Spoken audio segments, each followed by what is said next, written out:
Hello everyone, I am Dr. Manbir and this is a case of a mature intumescent hard cataract, and I'll be demonstrating the stop and chop technique in this case.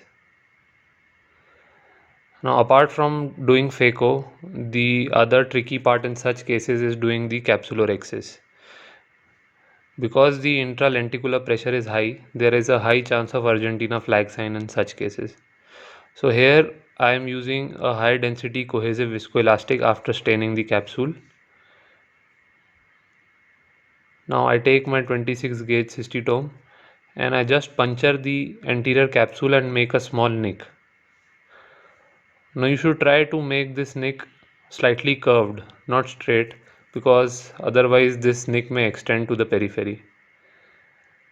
Then I take my Haldipurkar micro rhexis forceps and initially I do a small mini rhexis.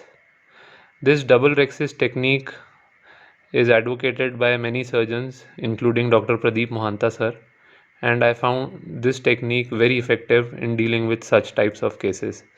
There are also certain other techniques to deal with these types of cataracts, but this double rhexis technique is safe and efficient and it is reproducible in almost all such cases.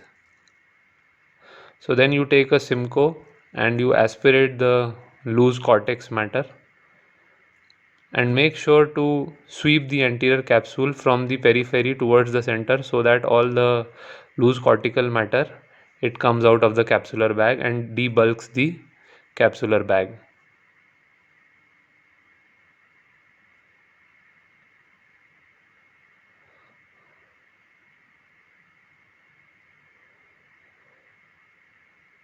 This stroking of anterior lens capsule is important so that the peripheral cortical fibers also become free.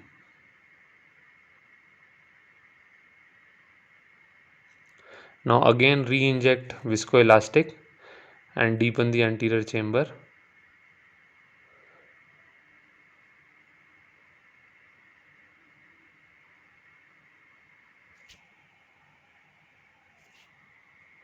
Now I take a Vanna scissor and make a small nick in the anterior capsule.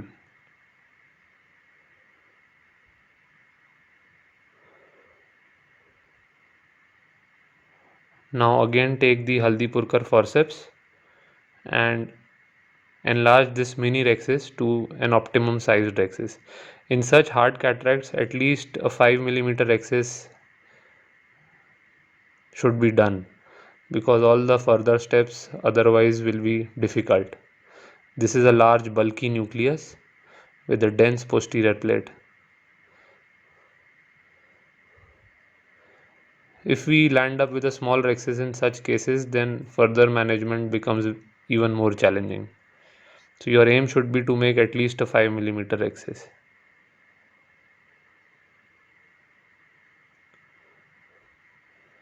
Now while enlarging the rhexis, make sure to re-grasp the torn anterior capsule edge frequently so that the rhexis does not run out.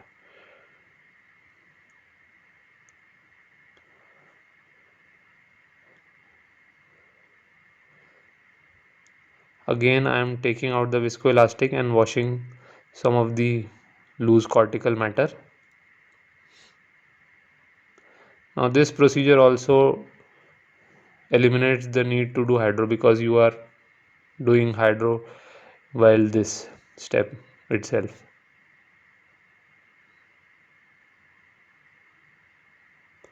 Now the nucleus is freely mobile.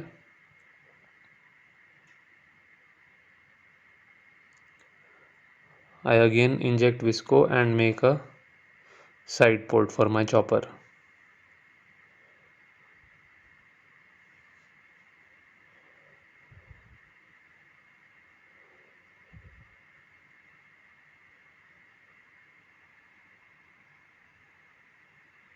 I take a Sinskey and rotate the nucleus and it is freely mobile.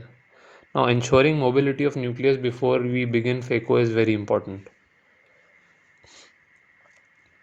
Now in this case I am using a slightly large sharp chopper. Usually I use a blunt chopper. Now my plan is to debulk the central core of this nucleus. and this is modified stop and chop technique. I am not making a long trench, I am just making a small central deep crater. Now the most common mistake which happens is that we make this crater very shallow, and when we attempt to chop, the pieces get separated from the periphery but remain attached at the center. So while making this trench or crater, you need to go slightly deep, at least 50 to 60%. You have to shave off this endonucleus.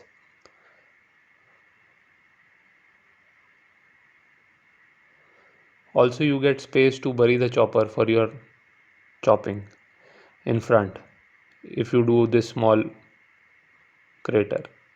Now I bury my phaco tip and I attempt to chop, and it rotates. Because there is no support of the epinuclear shell, the nucleus is mobile in the bag.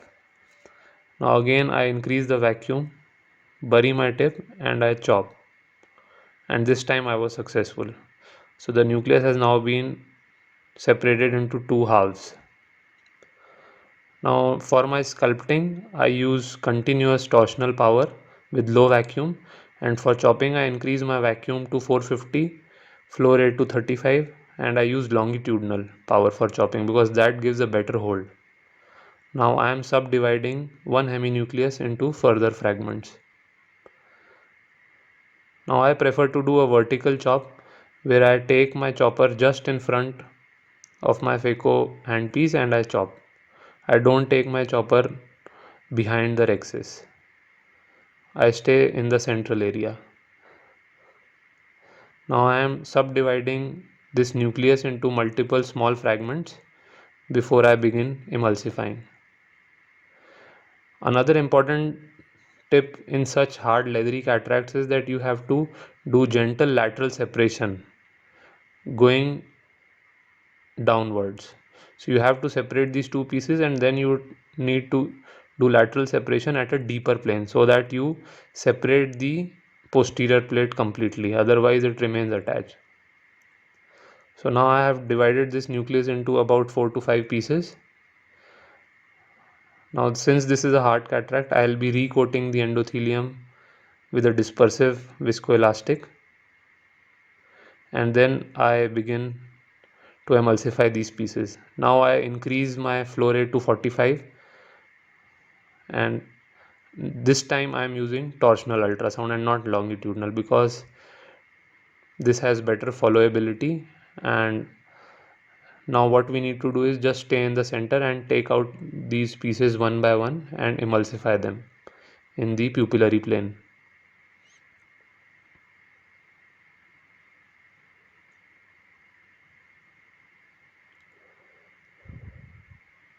So the difficult part has already been done. The difficult part was the rhexis and separation of this nucleus into multiple fragments.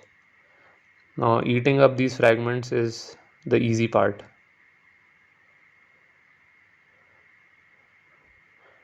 Another thing you should remember is in such hard cataracts, when you are using high parameters, just be careful during the last piece. Since this machine has active fluidics and IOP control, so the chances of surge are minimal. But if you are using some other machines, there are high chances of surge, post-occlusion surge. And at this time, it is recommended to reduce your vacuum and flow rate slightly. So this is the last two pieces, and there is almost no cortex. So the whole cortex was washed away initially.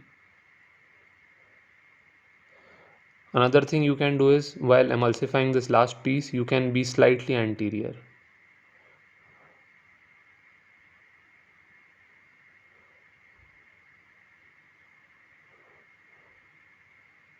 That's it.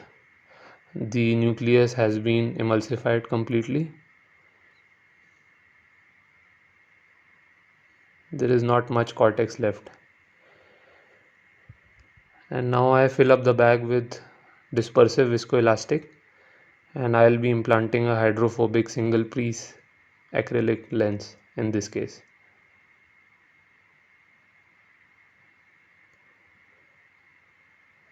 This was a 2.2 millimeter phaco emulsification, and the leading haptic goes inside the bag. The optic also goes inside, while the trailing haptic is outside the bag. So I'll be using visco cannula to push this trailing haptic inside the bag, and these lenses open up very slowly and very nicely in a very controlled fashion, so there is no problem.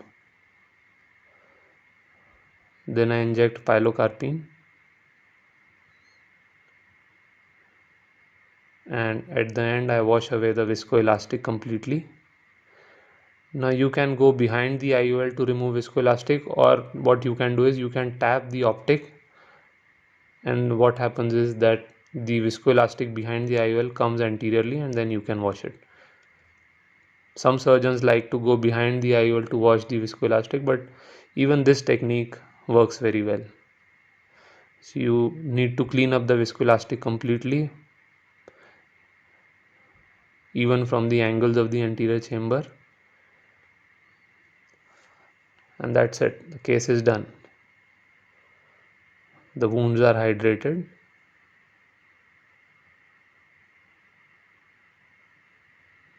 Thank you for watching, and please subscribe to my channel for more ophthalmology and some musical videos. Thank you.